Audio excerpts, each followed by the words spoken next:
I started my own LinkedIn journey with groups and I started building them, Harry. And then I got competitive about some of them in terms of, because back then you could see there was a league of how well or how slowly, how fast or how slowly your groups were growing.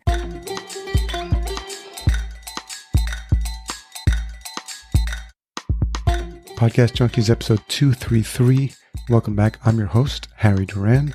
If you're new to the podcast, this is the show where we seek out interesting voices in podcasting, get them to kick back their heels to talk about their shows and whatever else is on their mind. In case you missed last week's show, we had a great conversation with Tyler Martin, host of Have a Blessed Gay podcast, a mix of spirituality, religion, and sexuality.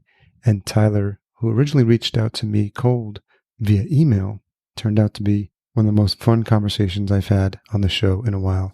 Episode 232, make sure you check that out. If you enjoyed this episode or have enjoyed past episodes and you haven't done it already, I'd love it if you leave a rating and review at ratethispodcast.com/podcast junkies. This episode is also brought to you by Fullcast. If you're looking for help as a business with your podcast, we offer done-for-you services, coaching and consulting with our done-with-you services. And now we also have the Ultimate Podcast Dojo available.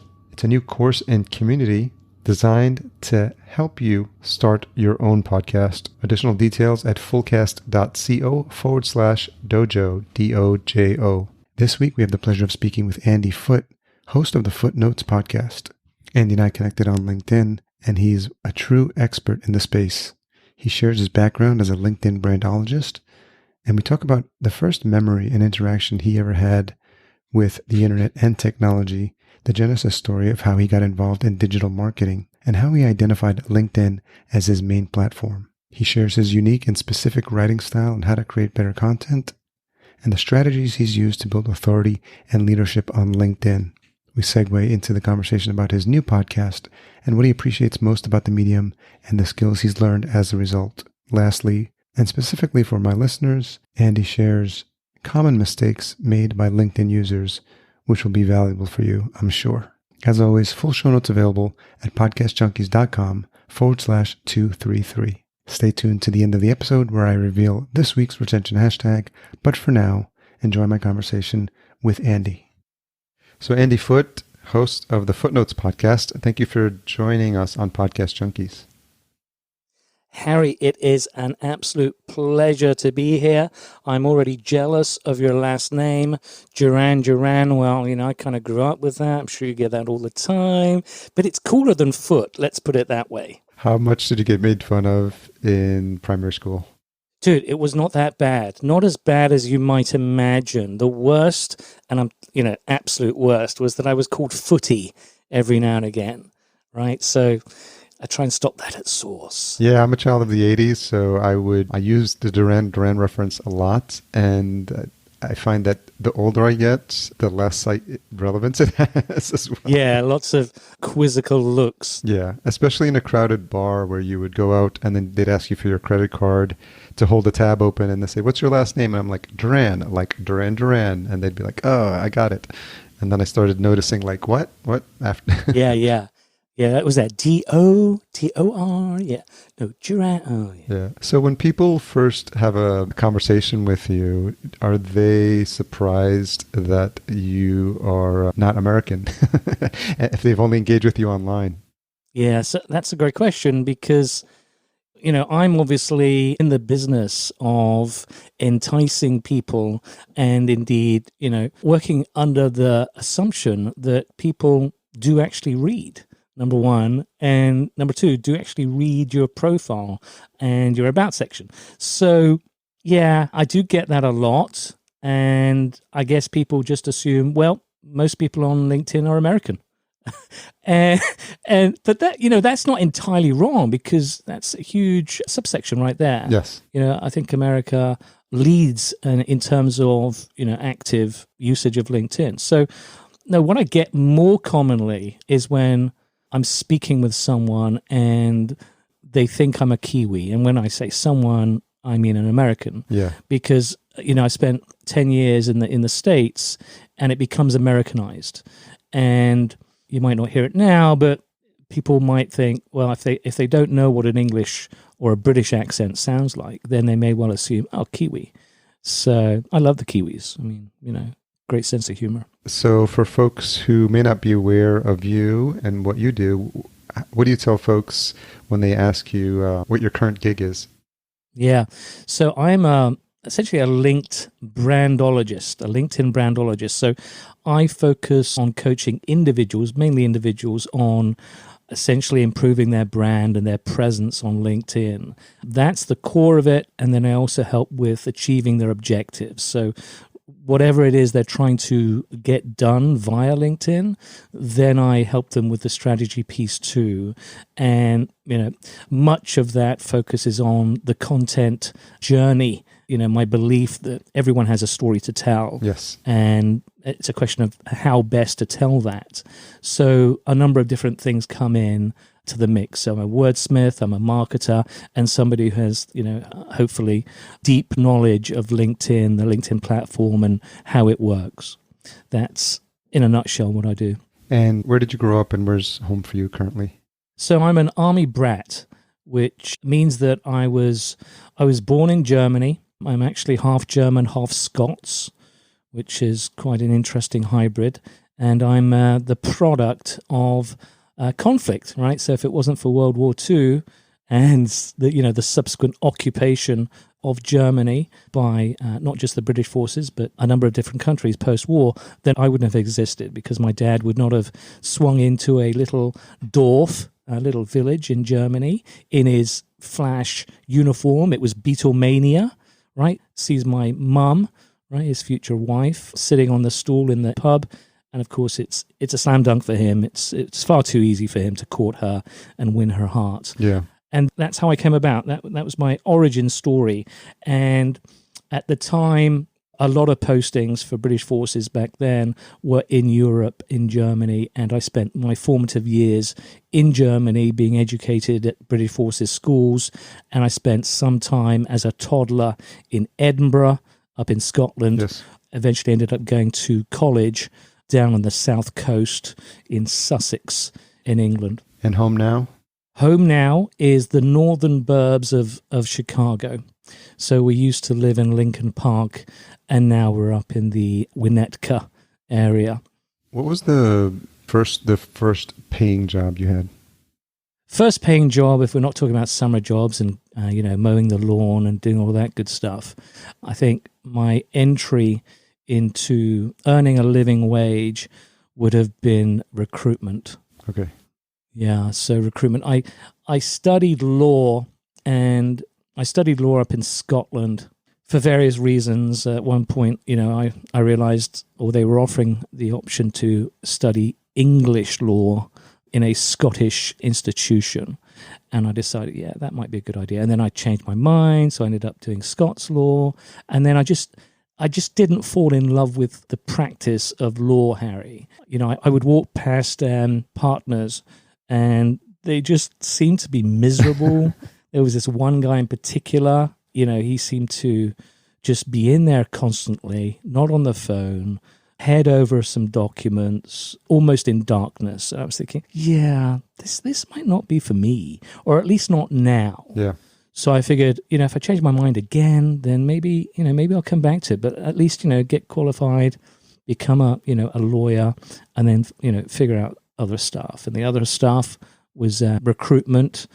So I became a recruiter in London, but serving the legal profession. Okay. So I like to have this conversation with folks of our generation. What was your first memory / interaction with technology or the internet, whichever comes to mind for you? Interesting. I think it would have been at college, and I think that's when I would have started to be interested in the internet. And I can still remember the sound that the fax made. Yes. Not the fax, but the modem. The modem. Yeah. Thank you. The modem made. And, the AOL discs that we used to get in the magazines. Do you remember your first email address? My first email address, I'm sure it wasn't, but I really can't recall it. But I remember when Gmail came out, I was on that. I was on that so fast. You know, it's like, oh, got to get my name. So, yes, I got Andy Foote. And I thought, oh, got to get Andrew Foote. Oh, and I ended up with like, I don't know, 8, 10 Gmails. Yeah. So, you know, now I have them in reserve, right? Because once, you know, the one that I use for all the commercial stuff, not business, but, you know, the filling out the forms and the products and all that. If that gets too noisy and I'm almost up to my, whatever the allotment is of data, I just bin it and I go into one of my reserves. But Gmail to me is still one of the best. Yes. And, you know, I see people with non-email, non-Gmail, you know, AOL as an example, or Yahoo, and it certainly does date them. It does. Let's put it that way. I had a Netcom email. I don't know if you remember that. It was wow, ISP. Netcom. Interest. And then, of course, they're the ones you get, you know, with your cable sometimes, right? Yeah, yeah. I did discover, don't ask me how, but I did discover a brand new email service provider. Hey? Yes, by the same people that do Basecamp, and I am loving this. Hey, yeah, me too. I'm testing it out. It's so refreshing. It's inbox. You know, they call it as in yes, important box.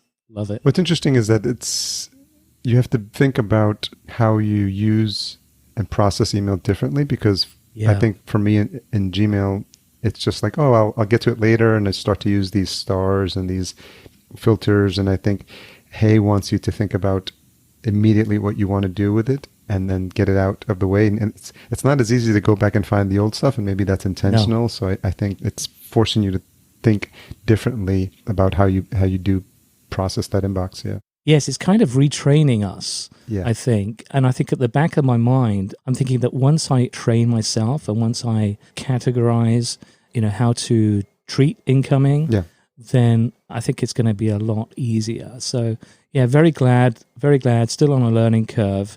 As an example, you know, I was using, was it the feed?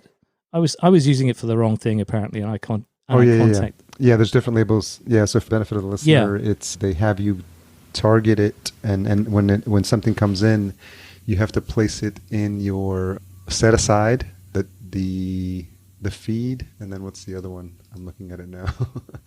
It's something to do with receipts. Yeah. Your paperwork file, your paper trail. Yes. And so I was using the feed as a feed, but they were saying, no, feed is for campaigns or newsletters. I was like, well, that's oddly specific, but I'm down with whatever. Hey, I'm just going to do what you tell me to do because I'm a newbie and it's your toy. So yeah, I love that kind of innovation. You know, stuff that we've been dealing with for years, and then something completely fresh comes along, and it's like, why didn't we do this from the start? Yeah, and the team at Basecamp, they do a really good job of helping you think differently about things that we take for granted, or just everyone assumes that just email is the way it is and there's no new innovations in it. So I think it's really, I'm a bit of a tool and new services junkie. I joke that I could start a daily podcast and have a new tool or service every day. And if I could just get them batch recorded, I'd easily have 300 or 400 episodes. It's ready-made content, and it's not working because you're enjoying it. Yes, yeah. Just to make them 1 minute or 2 minute longs, and just, you know, knock out 30 or 40 in one shot or something. I would watch. Maybe we'll team up on that. We'll have it as a project. Not that we need other projects, right? You know, we have all this spare time and nothing to do with it. Yeah. Do you remember your first PC? Oh, yes. I do. It was a Dell. Dell, okay. It was a big, chunky, I think it was gray or cream. Yes, of course. And I remember how excited I was when it arrived. I think it was 2 boxes. Yeah, that thing was a workhorse, and I absolutely loved it. Yeah. And then I think I went from one extreme to another. This big, chunky Dell desktop to do you remember the very slim and tiny Sony, I think it was a Sony Vaio. Vaio. Yes, those are sexy. Oh my! They tried to be the MacBooks, basically. They're seeing what Apple was doing. Yeah, absolutely. Yeah. I mean, the screen was tiny and it was ridiculous. But yeah. So to go from the desktop to that was quite the change. Yeah. But yeah. I mean, I'm a gadget guy, you know. When did you start delving into the world of digital marketing, and specifically, as you started to move into LinkedIn as like your preferred platform? Talk a little bit about that journey, because we know Karen Yankovich. She's, Karen's been on the show as well, and she's talked about the benefits of LinkedIn. So it's been, I think she's the only one that comes to mind in terms of coming on the podcast, but that was years ago, and so much has changed since then. So I'm really excited to go deeper into that. But I'm curious how, from studying law, delving into the world of the online world, what that journey looked like for you. Yeah. So I definitely have mostly been throughout my life a digital consumer. I think the closest I got to producing anything would have been writing into magazines. Particularly proud of myself that I think it was Stuff magazine. I think Stuff magazine is still going. And I would write in usually about technology. And on both of the occasions that I wrote in, I got star letter. I thought, yes. So yeah, I'm a writer. I can write. Yeah. And then I think there was a small prize there as well for both.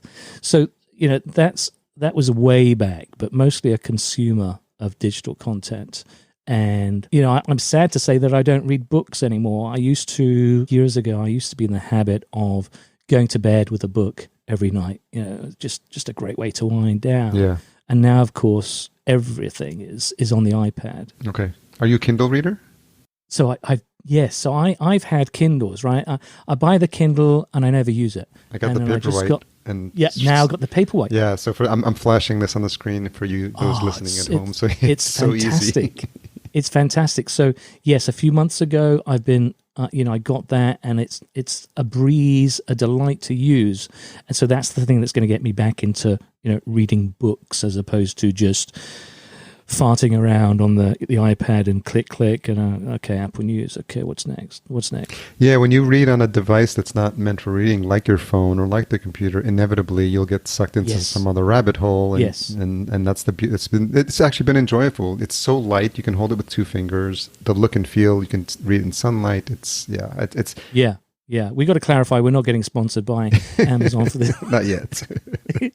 All right, Jeff. Yeah, so I think when I started actually, being a digital marketer was when I was at home with my newborn, and I was looking online, and I came across LinkedIn, and this would have been around 2008, I think, and it blew my mind because I had always been interested in networking in real life. So, I would be the guy working the room and meeting as many people as I possibly could. And, not just grabbing the business cards, although I always got a stack, but, making meaningful connections and then following up. So that was, whenever I had a sales component, that was a thing that I really enjoyed doing. And I would also try to bring in folks who were not as comfortable doing that. And I would say, hey, come on over, join us. And so, trying to be a connector as well, because it's no fun going to these things and just like not meeting anyone and having a, sandwich and then, going, what's the point, right? So, always been into the human element and interaction. And then LinkedIn comes along into my awareness sphere, and it was incredible to me. But, I can build groups, I can build communities online, and they'll have a potential audience, a worldwide audience, and I can build communities around any subject I want, and I can do it now, and it's going to take me seconds, and then people are actually going to join. It's just, whoa, that's cool. That's so cool. So I started my own LinkedIn journey with groups, and I started building them, Harry. And then I got competitive about some of them in terms of, because back then you could see there was a league of how well or how slowly, how fast or how slowly your groups were growing. How many are we talking about here? All right, so I think back then when I first started, you could run 10. I think now they've doubled it. I think it's 20 that you can create and run. And then for some of them that weren't growing as fast as I wanted, bearing in mind the quota that I had, I would jettison. I would essentially go to the members and say, okay, which one of you would like to own the group? I'm going to hand it over to you because I'm going to do something. I'm going to do, run another one, create another one. And so there are groups out there that I've created, and I've no idea how well that. I'd have to go back and check, But yeah, so that was where I really got into LinkedIn. And then I thought, well, I can write. Let me share what I know. Let me try that. And I'm kind of glad that the early stuff that I've written on my little blog is buried, and because it wasn't very good. No, not good. Nobody's is. Yeah. And that's the cool thing about Google, because it's not good because it doesn't get anywhere to the first page. And then all of a sudden, one of my articles did get on the first page. That was cray-cray, because then I got, thousands of visitors, thousands of uniques.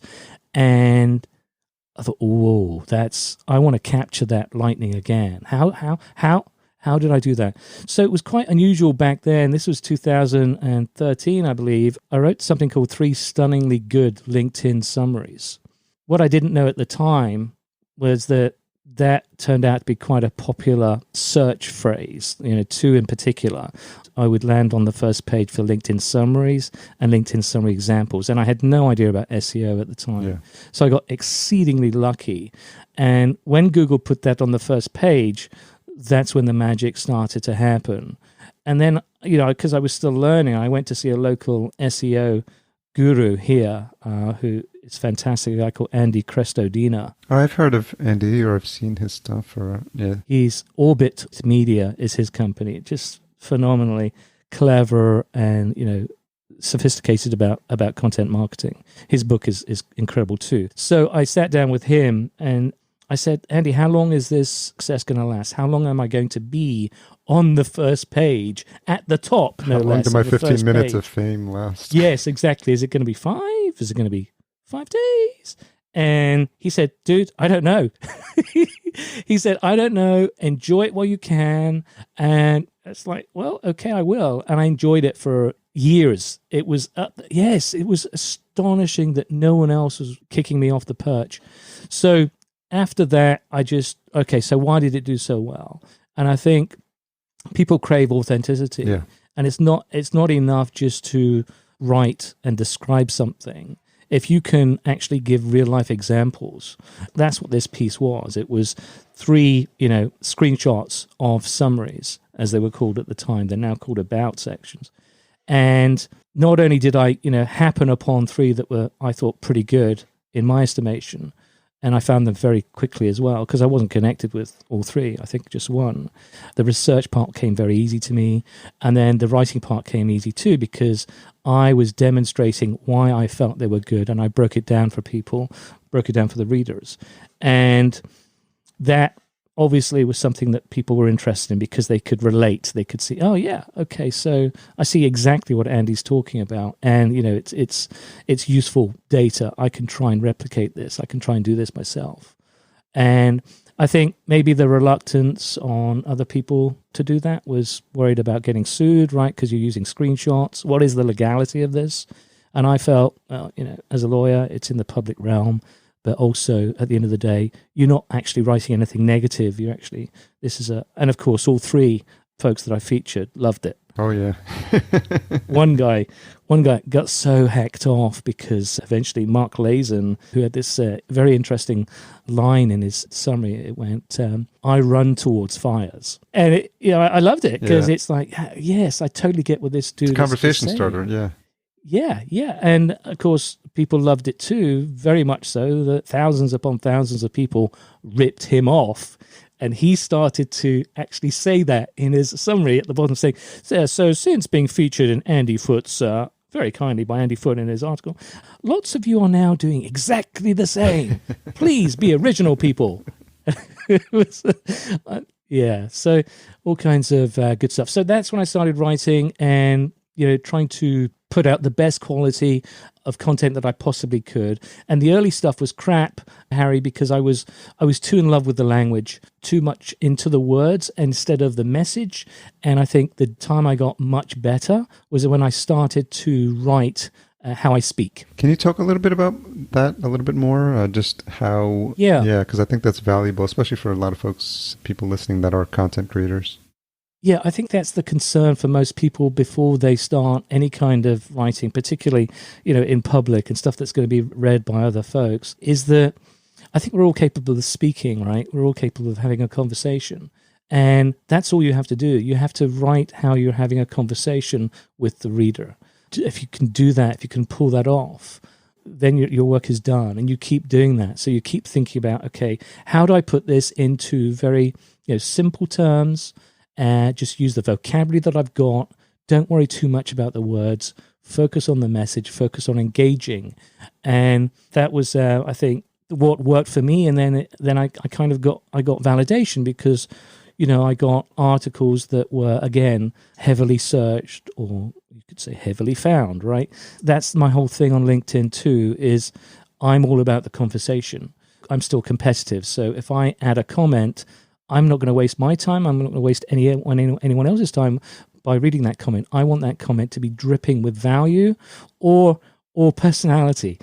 I think, that's what I'm always after. So when I get, 30 likes for a particular comment, yes, I won the comments. Who cares? Only Andy does. But to me, that's a feedback junkie. I want as much feedback as I can so I can improve. I can figure out, what people are, responding to and, liking. Not just comments for the sake of it being a vanity metric, but to your point, what was it specifically about that people are saying that I can use so that I can create even better content? Totally. It's always about self-improvement. Yeah, as my father, was very fond of telling me growing up, son, the learning process never ends. And it's all right, lots of wise stuff from the old man, but yeah, you never stop learning because there's always something new. There's something that you can tweak about yourself or gain from being observant and watching how others do it and how others succeed. So I think I first caught wind of your work as I started to dig into this world of LinkedIn, because for me, it's a huge source of lead generation. And I've toyed around with like LinkedIn pods and, the pros and cons of that. We can talk about that as well. But I started, and then I found your Facebook group and then your LinkedIn group. So talk a little bit about how, as you started to focus in on LinkedIn as your platform of choice, what you started to do to build up authority and leadership, and then we'll dive into the podcast as well. Sure. So I guess I'll say at the outset that, I've said this so often now, people, if they were listening to my podcasts or other podcasts might think, okay, Andy, change it up. But I'm an overnight success that took 10 years. And, that's, I think, certainly what my clients may sometimes struggle with, because it does take time for you to build up certainly a tribe, certainly people that are totally into you and will follow you and will engage. And so that's not going to happen overnight. I'm the product of someone who essentially, I'm the beneficiary of someone who's been on the platform day in, day out on a very regular basis, because that's my day job. So, that's the first point I'd make. So it takes time, but it will happen, and then you'll see it happen as well, because everything on LinkedIn, or a lot of LinkedIn, is public. You can see what's working and what's not, what's working for you, what's working for others, what's not working, vice versa. So that's part of my approach. This episode is brought to you by Podcast Movement. This year's conference is virtual and will be held from October 19th through the 29th. Find out more at virtual.podcastmovement.com. This year, the world's largest conference for podcasters becomes the world's largest virtual online event in podcast history this October 19th through the 29th. There are 4 main event days spread across 2 weeks with optional workshops each day in between. Join thousands of podcasters from around the world for over 100 live interactive breakout sessions and workshops. Topics and tracks focused on everything from creating your show to monetizing your podcasts, and will appeal to podcasters of all skill levels from brand new to experts. Over 150 virtual exhibitors will be there live to demo their latest podcasting gear, equipment, and services. Podcast Movement invested months into researching the virtual event platforms and has selected one that they feel is the best out there, and can't wait for everyone to join them on it this October. Podcast Movement Virtual takes place October 19th through the 29th, and tickets start at $119. Visit virtual.podcastmovement.com, and if you sign up, use the code PODCASTJunkies for the biggest discount that you'll find anywhere. And remember, this discount ends soon. Once again, virtual.podcastmovement.com. The conference holds a special place in my heart since it's the very first podcasting conference I attended as a podcaster. And with the exception of the LA event, I've been to every single podcast movement. So excited to see what the team's putting together for October. No, just curious how, you start, there's certain folks, if you spend enough time on LinkedIn, but also gravitate towards the people that are trying to improve what they're doing and following best practices, and people who keep tabs of what's happening behind the scenes at LinkedIn, and then the people who gripe about the features that do or do not exist, and how it can be a bit maddening sometimes if you try to compare, platform to platform, and why groups are so hard to manage because there's no admin tools that are helpful for LinkedIn group managers, which is maddening and frustrating. But, I was just been noticing that, your name pops up. Mary Henderson is popular in the LinkedIn space. I'm wondering, how that started to happen. Was it just a function of you just adding more and more value and more people working with you, that they were looking to you for guidance on the platform? Yeah, it's interesting how people become aware of other people on LinkedIn. That's interesting to me. It's, how do people collide? How do people discover? And, a lot of it has to do with notifications, because you can be tagged by anyone. Yeah. You can be tagged by, someone who you don't know, and, they've only recently become aware of you because someone's put together an online magazine like, Mary Henderson has, just who I call the Forbes of LinkedIn. She's that's a beautiful magazine. Doing something phenomenal there.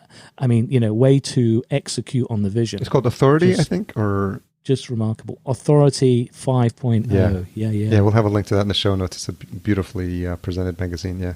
I was lucky enough to be in edition number 1. I saw that, yeah. That's just crazy. So, how does one become aware of other people? I think certainly there's something to do with profile, that, the more that you put out, for example, great content, then the more people you attract. Then there's something about standing on the shoulders of others. So that there are a ton of great LinkedIn coaches out there. And, more often than not, we kind of stick together. And because we all know that we're stronger together. Rising tide, yep. Yep, the expression, if you want to go somewhere fast, go along. And if you want to go further, go together. Yes. And it's so true, because we can't monitor absolutely everything that's happening on LinkedIn and, be fully aware. The way that we're fully aware is by sharing, the new stuff, what we've observed and our learnings with each other. And so, we're not at all competitive like that. That's why I built the Facebook group, because I wanted to build a community of LinkedIn coaches / fans, people that are just very interested in the platform. And I did it on Facebook because it was kind of like a protest vote, because LinkedIn groups are so shit. Yeah, it's standing on the shoulders of others by helping one another, learning from one another, and generally speaking, we all play pretty well. There are some folks that just want to do their own thing, and that's totally fine. And pods, you mentioned pods.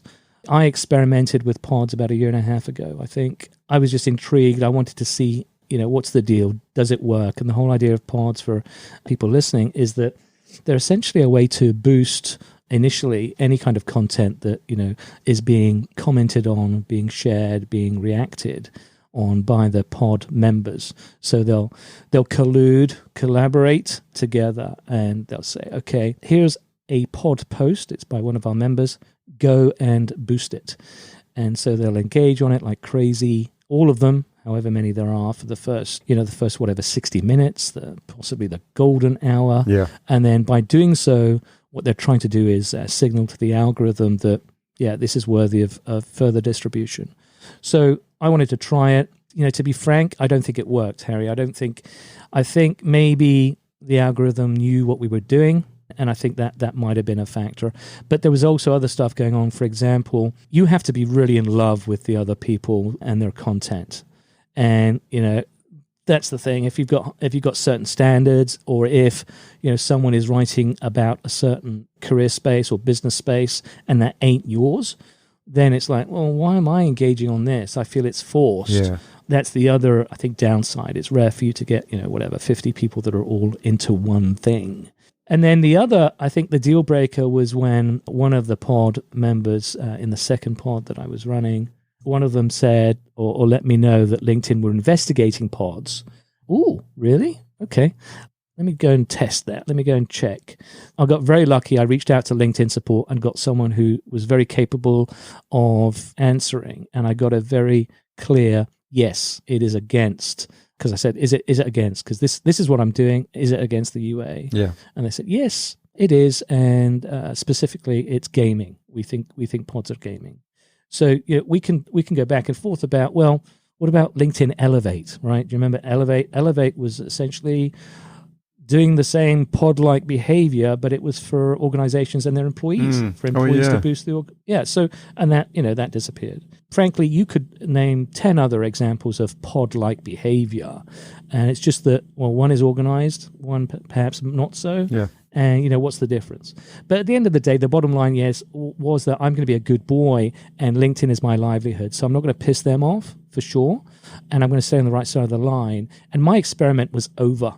I kind of had decided not the ROI that I was hoping for, and let's go back to organic. And so talk a little bit about now, I get the sense you are an audiophile, or you appreciate audio quality because you are, I believe that's the Heil PR40 that you're recording on right now. So I'm grateful for the quality of the sound that you have. And I'm wondering if that was always the case, or when you started to realize or were thinking about creating a podcast. I can totally tell why you're thinking that's the mic. If I move it like this, it's the Electro Voice RE20. Oh, okay. Got it. Yeah. So this thing it's like a tank. Yeah. I mean, I could kick this around and, drop it 100 times and it's still going to be amazing. And it's got a built-in pop filter. I mean, come on.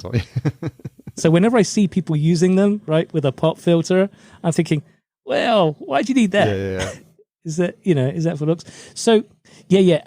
To me, once I decided to do the podcast, Harry, number one on my list of essentials was the audio quality needs to be as best as it possibly can be.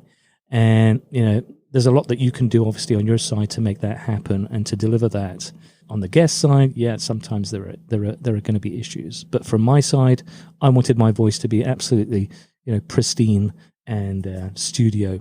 So that's why I went with this mic, because I realized after researching it that lots of professional studios have this amazing thing, and I got a deal as well. Second hand. That always helps. Yeah, it was like $220. I said, I'll take it. Take it. Yes, and so there's that, and then I've got it plugged in because I realized, okay, it's XLR, so I need to have a mixer. My previous mic was also pretty good. I'm trying to remember the name of it. That was, USB. So I needed a mixer, and then I thought, okay, Rodecaster Pro, that's sexy. Ooh, I can hit a button. Lots of knobs. It's going to have Lots of knobs and switches and lights. Yeah, exactly. And then it's super easy for newbies as well, because it's easy enough to understand. Yeah, that's the rig. That's the setup. And then, of course, I say of course, but Squadcast was also entered my research realm. And when I realized what these guys were doing, I thought, oh, that's cool, because it gives me, the face-to-face where I can actually see the person I'm speaking with, which is so good. I think, so important. There's nothing better than actually face-to-face, as many people working from home doing Zoom will agree, will attest. So, and then the Squadcast audio qualities, again, is exactly, what I wanted. And it's dead easy. You send them a link. They're in the green room. They're already feeling special in the green room. Andy, where are the snacks? Where are my green M&Ms? Here's my rider. Yeah, there's no rider. Yeah, you should be paying me. You should be paying me for this. That it's my dream setup. I'm so pleased with everything. And then on the back end, because of those issues that may happen sometimes, I use GarageBand. I'm on a Mac, and again, very very happy and pleased because I've got the IKEA attitude towards building and putting stuff together. Yeah. And I don't look at the manual. I guess I'm a typical guy. I want to figure it out, and I really don't want to read anything online. I just want to see if I can figure it out. And GarageBand, little things like being able to split the playhead and delete this part. And I had an early guest. I won't mention his name, Bruce. Bruce, I hate you, Bruce. He's a good buddy, but there was this thing that was going on his side, on his sound, and I got so good at spotting the peak on. Was he lip smacking or ums and ahs? It was this weird thing that I don't know what. I mean, if it was lip smacking, I would have stopped and said stop it. But it was background, and I was able to. I mean, it took me like 10 times the time that I normally spend on post production. But I was able to cut all of those out, and thank goodness. You know that Descript, they've got a new feature where they, for people who don't know, I've had Andrea Mason on a couple of times on the show, and Descript allows automated transcriptions, overdub, which allows you to record your own voice and insert it in there, which is pretty freaky. But now you can pick a set of phrases that you just tick off the boxes, like, because, and you start to list them all, and it'll go find them and bulk remove them. I haven't tested that piece out, but that's absolutely fascinating. I haven't either, and I've got the script. Yeah, I've got the script, and I thought I would use Otter, and then I decided, no, hold on, the script allows me to put those audiograms together. Yeah. Oh, got to go with the script. And now I'm so ridiculously busy with other stuff that I'm using someone on Fiverr to log into my Descript and do that stuff for me. I'm thinking, well, how do I find the time? So speaking of time, talk to me why the podcast, because you had already had a lot of traction, blogging for a while, building up thought leadership on LinkedIn and Facebook, where people have come to know you as a go-to resource for all things LinkedIn. What clicked for you that made you think that podcasting was the next logical step for you? Yeah. So I think when I saw, you only have to do a search on Google Trends, do a search on podcasts or podcasting. You can see how it's rocketed and how it's still way up there. And so there's this apparently, unending appetite for podcasts, and there are millions of them. And so, I was thinking initially, well, why should I do one? Why me? Why should I even bother with that? And then I started to think more about it and thinking, this was particularly last year, that, wow, I've got this outstanding network, right, on LinkedIn. Truly outstanding people, just very, very, it goes back to what I was saying earlier about everyone having a story. Yes. And I also particularly wanted to explore and spend time with people who, were not the influencers. Because I figured that people who have got thousands of whatever and get high engagement anyway and are killing it on LinkedIn, let's say obviously killing it on LinkedIn, I don't necessarily want to sit down with them. People are aware of them. I think by people, the majority of people know who so-and-so is. So I think there's that layer underneath of, just superstars and gems who maybe don't have that obvious influence, but are just nonetheless just superstars in every other sense. I wanted to hit those, and I wanted to get those people on. And I think that's my sweet spot. And I try and keep it authentic as well, and I try and keep it, straight down to business. I don't like long intros on podcasts. Yeah, me neither. I think people fall in love with the production, and it's, let's make it sound professional. No. Just that's why I have the small, weird little audio signal that it's about to start, and I get stuck in, and I get straight to, my burning questions. So why the podcast? I was just LinkedIn. I've been doing LinkedIn for so long now, and it's like I need something new, and I need something which is a little different for a creative outlet. And I like to think that I'm fairly agile on my feet. I love to do research as well, which is something, hopefully that comes through in my content strategy. Dude, it's all there, right? The LinkedIn is my research. The LinkedIn stuff on them is research tool number one. Research number two is the web. And then when they sit down with me and we are facing each other in Squadcast, they've already seen the questions. And what they know then is that, dude's done his research. I mean, these are just not the standard podcast questions. Andy's going deep, he's going different.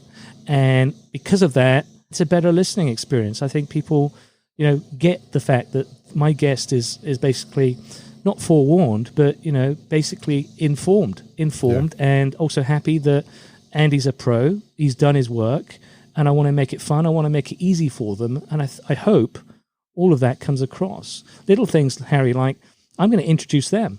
I don't like it when people say, so tell me about yourself. That's an interview question. Would you like to tell our listeners about how you got started? No, I'm going to do that for you, right? And hopefully, they like it. I nail it. So I'm trying to make it easy for them. I want to make it fun. And I want them at the end of the podcast to say to me, wow, I really enjoyed that, Andy. Let's do it again. I think was interesting. I saw in one of your posts how surprised you were at how much you're enjoying the podcast. And I think you said something along the lines of like, I'm going to be spending more time on this. I've got a couple of irons in the fire, but I'm really loving the podcast and what's been happening so far. And so what was it about the medium that you're appreciating and that you're enjoying, and how, what new skills are you learning as a result of now being a podcast host? Yeah. So you mentioned earlier with the script how it's good at taking the fillers, right?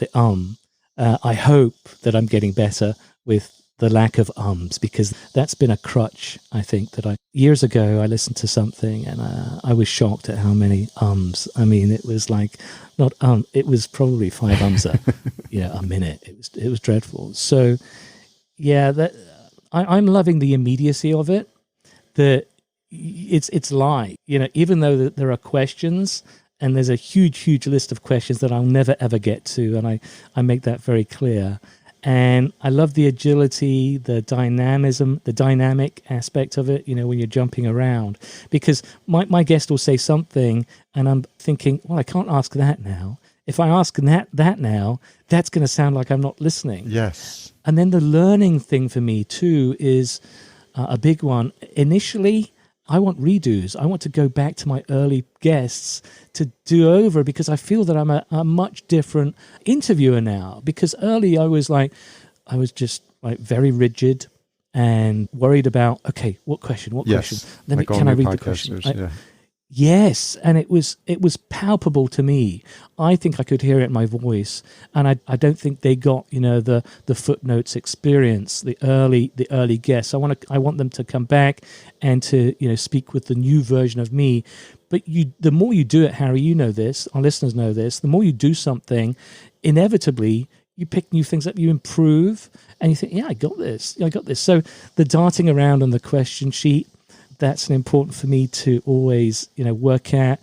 Techniques like, if my guest says something and they then move on to something else, but they haven't fully explored something, or it leads to a different avenue, then I'll say, well, hold on a second. You mentioned this, and then I pull them back to it. Yeah. And I think that helps with, giving the fuller story and exploring, everything that the guest has to offer. Because the listener's doing that as well. Because Yes. I've done it where I'm listening to an episode and I'm like, oh, please ask that follow up, because the guest just gave you an opening there. And sometimes they do, and sometimes they don't. You're like, oh, you missed an opportunity there. Absolutely. And then I'm now a critique. I'm now a podcaster, especially if it's an interview show. Oh yeah. It's like a student. Oh, nah. Student of the craft. Yeah. Oh, totally. Yeah. So now I think, well, why didn't he go there? Or my little sort of thing now is trying to figure out whether or not the guest got questions in advance, because sometimes it's like you could tell. Yeah. They're stumped. Yes. Right. They just don't know what how they're going to answer this, and that's one of the reasons I like to give them the heads up. Very helpful. So shifting into something that would be helpful that's in your wheelhouse, we could probably spend another hour just on LinkedIn tips, but what are one or two just very common mistakes or things that people could think about? And we have a lot of podcast hosts and people who have podcasts listening to the show. So maybe with that audience in mind, having seen so many profiles that are probably abysmal, what are some quick fixes for folks who just want to polish their profile up? Yeah. So I will say that beauty is in the eye of the beholder. So abysmal, who am I to say something's poor or well done? Yeah. I think certainly it's about the fact that LinkedIn makes all users make so many decisions. And because when you think about it, now we have to be what? We have to be a website admin, we have to be a marketer, we have to be a PR person, and we also have to write content. Great. Haven't I got enough to do? So, get some quality headshots as well, create banners. Yes. It's all of this stuff that some people are just either not interested to do, right? Perhaps not even equipped to do, and they just don't know how. And that's part of why people work with folks like me. But, common mistakes are certainly the headshot, headshot related, because I think nowadays you really don't have an excuse. I mean, my current headshot is courtesy of an iPhone X, and it's portrait mode, and it's probably, number 70. Yeah. That was the one that, that's obvious. The rest are not as good, all right? Certainly not this one. So we all have the ability, I think, or most of us have the ability to do that, in our bathroom, in portrait mode, or wherever there's good lighting. But so that's sometimes what I think is an immediate improvement, particularly when you consider that in the LinkedIn comments, when you're out and about and you're doing your thing on LinkedIn, the three things that people always see when you're commenting, when you're appearing in a list or in a group in searches, the three things that people see: your photo, right, your headshot, your name, and your headline. So ask yourself, what can you do about those three things? How can you improve them? And the headshot is certainly the big one there, because we're humans and we automatically check out other humans and their faces. Yeah. And that has to be in the circle. It has to be face dominant, right? It has to be recognizable as you. And nothing in the background, nothing to take any attention away from that gaze. And then it can be pretty tiny. It's not a big circle. Yeah. There are three different sizes. And the tiny circle, again, a very, very strong case for an easy to comprehend or easy to recognize headshot. And then the name, you can't really do much about, but I was just posting about this today. Someone noticed that I was capitalized, right? And most people do not uppercase their entire name. And I don't understand why, but somehow it's been convention that people just capitalize, the H in Harry and the D in Duran. And why? I mean, if you look at TV, next time you look at TV, all subtitles are capitalized. And so why are we doing it differently on LinkedIn? So it's little stuff like that where you observe and you notice. And if the rest of the crowd, right, are doing it, you don't have to do it just because they're doing it. And further, if you change it up, if you do something different, then you're standing out, because now I'm capitalized. And, well, why is Andy capitalized? Oh, I can spot someone's different in this list. It's Andy. That's why I had dots on either side. I remember when you did that. Yeah. My name, right? Until the copycats. So, yeah. And you either get that or you don't, but try and use it to your advantage. Try and, be creative with some of these things. There aren't really, there are some rules, but some are definitely meant to be broken. Yeah. And then the headline is all about the slogan. The headline, I think, should be doing a lot of work for you. It should be not only saying what you do, but also saying what you like to do, or saying why you do it, or you can go to town there. And then the other thing is the banner. The banner is often, if someone's living in Chicago and have got they've got the bean in their banner, great. That's I love it. I love that bean. It's a fantastic structure, and it's it makes you think, and it's fun. And I think it was also British. It's a British architect who put that together. Yeah. But my point is, if you're doing that, then what does that say about your brand? That you're in Chicago? How does someone in Minneapolis care about that? It's just not relevant. So it's got to be about your brand. It's got to be specific. There's no excuses, because you've got tools like Canva that are free. Basic functionality is free. you can put together a fantastic banner, very quickly. So yeah, those two in particular, I can see usually, massive improvement. I noticed on yours, you use a white background and it actually makes your banner look bigger. I just realized that. It's very, I might have to change mine up now. Very cool. I like that. Yeah. I do like the white background, and it because if you think about the LinkedIn color palette, then it's all white. Yeah, so we'll have links to your website, your podcast, and all the groups that you're part of in the show notes as well. So we'll make sure people can refer to that. So a couple of questions as we wrap up. For the longest time, because of the photograph that I went with, right, the headshot that I went with, I wasn't particularly meaning to be grumpy or to appear, cantankerous. But that was certainly the impression. That is funny, yeah. And because that was the impression, I went with it. And my headline at that time, to align perfectly with that grumpy attitude, growling almost, grizzly guy, was, the reason I'm so miserable is because I've seen too many awful LinkedIn profiles today, right? And so it's like, I get it. I get Andy's shtick. He's all about, improving LinkedIn. Therefore, that's why he looks sour.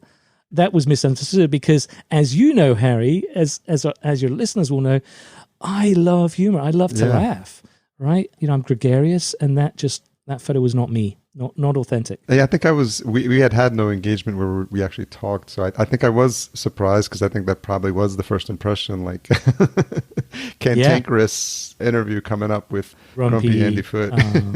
Yeah, exactly. Grumpy and sort of, who is this Simon Cowell of LinkedIn? Why does he get to critique everyone else? Well, why is he able to do that? What's something you've changed your mind about recently? Good one. So there was this interesting piece that I read from a Swiss immunologist of some renown, and I saw it shared with me on Facebook by a friend of mine. And his take was about how, look, no one's asymptomatic. And there is, basically, he was saying that the problem is that the wrong people are talking about this. And when I realized that, what he was saying made sense to me, because you can build up immunity, and you either have the disease and you're spreading it, or you don't. That made me a lot less nervous, a lot less frustrated with people in my vicinity, right, who were maskless. So as an example, I was in Florida a few weeks ago, and Floridians, by and large, just ain't masking. They just don't do it. Not a fan of the mask. No, and to me that's bizarre, because clearly even if it helps a little bit, right? If we do that for 3 weeks and this fucking thing is gone, then do it. Just do it. I don't understand. It's like, no, I don't want you to. I don't want anyone to tell me to wear it. No, dude. Just like, so in Florida, I go through a restaurant and my mask is in my pocket and it's crowded. I'm thinking, fuck, did I just infect myself? And then 2 weeks after the self-imposed quarantine, phew, I clearly didn't. That was I dodged a bullet. So, this was something that changed my mind, because I read what this guy was saying, and he could back it up, and it made complete sense to me, because there's so much we don't know about COVID-19. Everyone's an amateur virologist now.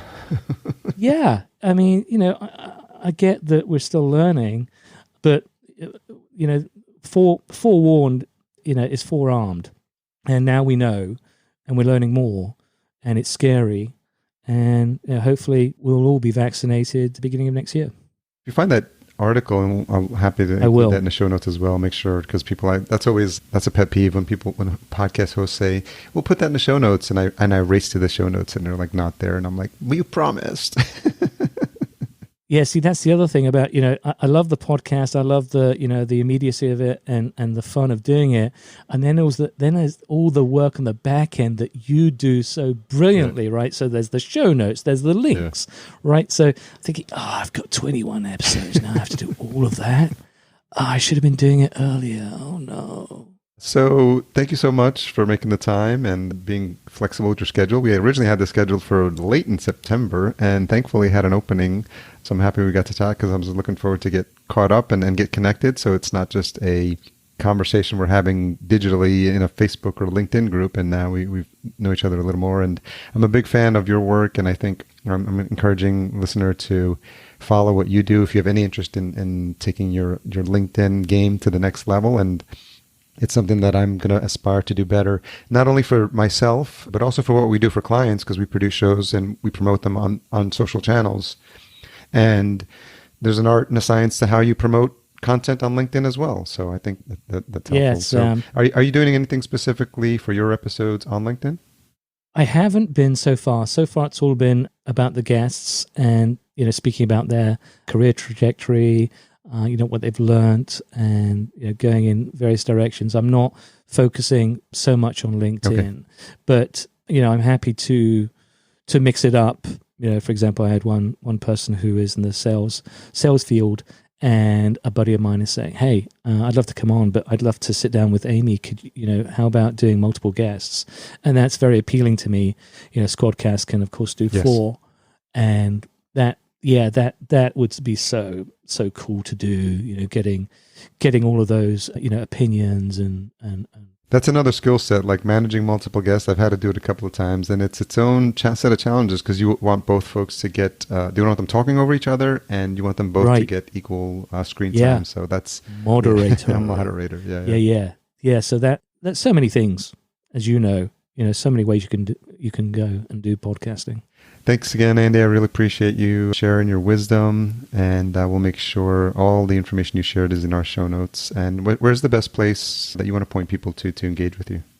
Yeah, I'd love if they seek me out, find me on LinkedIn, for sure. That would be great. And just say, hey, let's use the code word Duran. How about that? Okay. That's all you have to say. In the connection request, just go Duran. Perfect. I got you. Thanks again, Andy. My pleasure. Thanks again to Andy for coming on the show. Much appreciated. We haven't covered LinkedIn on here in a while. I think the last one may have been Karen Yankovic, and that was the last detailed conversation on the platform. So nice to see what's the latest and greatest for podcasters. Once again, if you enjoyed this episode or past episodes, please leave us a rating and a review at ratethispodcast.com/podcast junkies. Special thanks to our sponsor, Podcast Movement Virtual takes place October 19th through the 29th. Visit virtual.podcastmovement.com, and if you sign up, use the code PODCASTJunkies for the biggest discount that you'll find anywhere. Intro and outro music composed by Cedar and Soil. Check out his full line of music at cedarsoil.com. Podcast production and marketing provided by Fullcast. If your company would like to understand how a podcast can help you build your brand, sign up for a free consultation call at fullcast.co/chat15. Tune in next week for my conversation with Jordan Gaspore, podcaster extraordinaire with tons of experience on some high-profile podcasts, and we learn a lot about what it takes to create really compelling content. If you made it this far, no doubt it's the retention hashtag you're looking for. Let's go with LinkedIn Andy, hashtag LinkedIn Andy, and you can tag Andy at AndyXFoote on Twitter, and podcast_junkies as always. And on behalf of Isla's Squeaky Toy, thanks for everything you do to support the show. Have a great day.